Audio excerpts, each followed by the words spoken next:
Hey everyone, today I'm going to be looking at the most underrated battle packs ever. We've hit 25 years of LEGO Star Wars now, so we've had plenty of battle packs over the years. That also means we've had plenty that have been forgotten, or ones that I think were very underrated at the time and still are. Now this video isn't going to really have a ranking structure, like these sets won't be in any particular order. I just wanted to make a video on some of the battle packs that are not necessarily in the spotlight by the LEGO Star Wars fans. The first that I'll be talking about is the 75088 Senate Commando Troopers.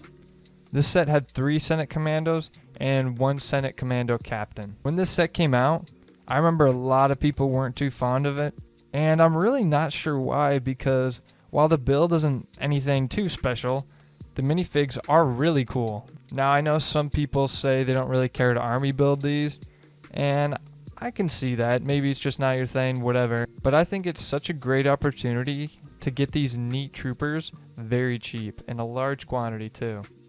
They haven't appeared in much media or many sets, so I think a battle pack was the best way for LEGO to get these guys available to us. As before this set, I can really only remember them being in the Playscale Venator. Another set I think that isn't given enough credit is the 75089 Geonosis Troopers. Now the build on this one isn't that great, but the figures are pretty darn solid. They all look great in their Geonosian kind of sand desert camo. And honestly, this one I remember getting hated on too, and I think it still kind of does. I understand it's a very specific type of trooper, and that might be where some of the backlash kind of comes from.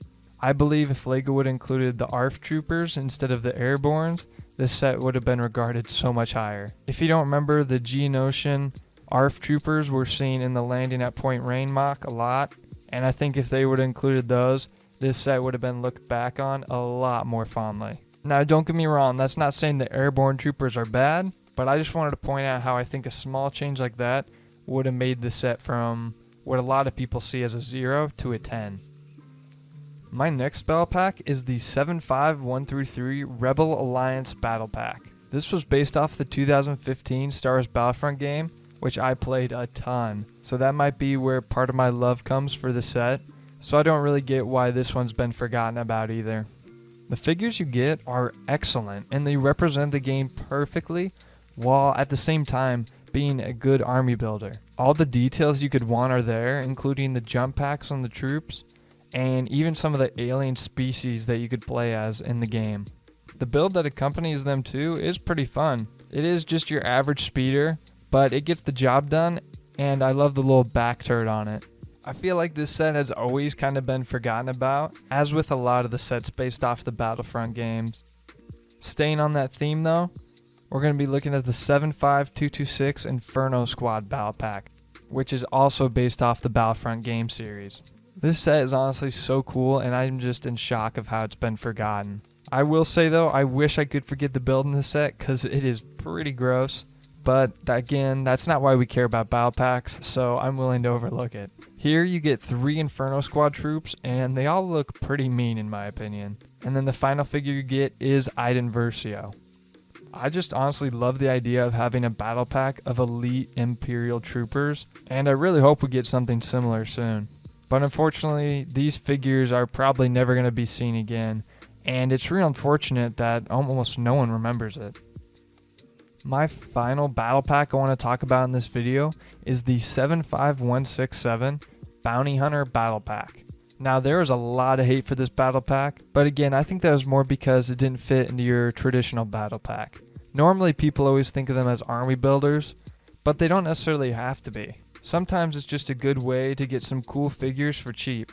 If you look at this set for what it is, it's actually pretty neat. Now clearly, again, there's no need to army build these guys, but it was so awesome that they made this, and it was so cheap and easy to get all these awesome figures. As these are all super iconic bounty hunters that are pretty much never seen in any other set. So it's such a good job by LEGO finding a way to include these guys and get them out there. The build accompanying them is nothing crazy, but it's alright, and I honestly like the different use of the colors on it. But as a whole, I think people just underestimate this set because of how far away it is from the typical battle pack that everyone's used to. when I think people should be focusing on the fact that it gave you 4 unique, awesome figures for a cheap price. I think a problem with a lot of fans is they always look at battle packs as what they could have been instead of what it is. Like, for example, another clone battle pack. That sometimes leads them to already dislike a set when really there's nothing wrong with it. Now again, that was the last battle pack on the list, so now I want to hear if you guys agree, or if there's any other battle packs you guys feel like are underrated, or maybe forgotten by the LEGO Star Wars community. So make sure to let me know that down below, and I'll catch you guys later.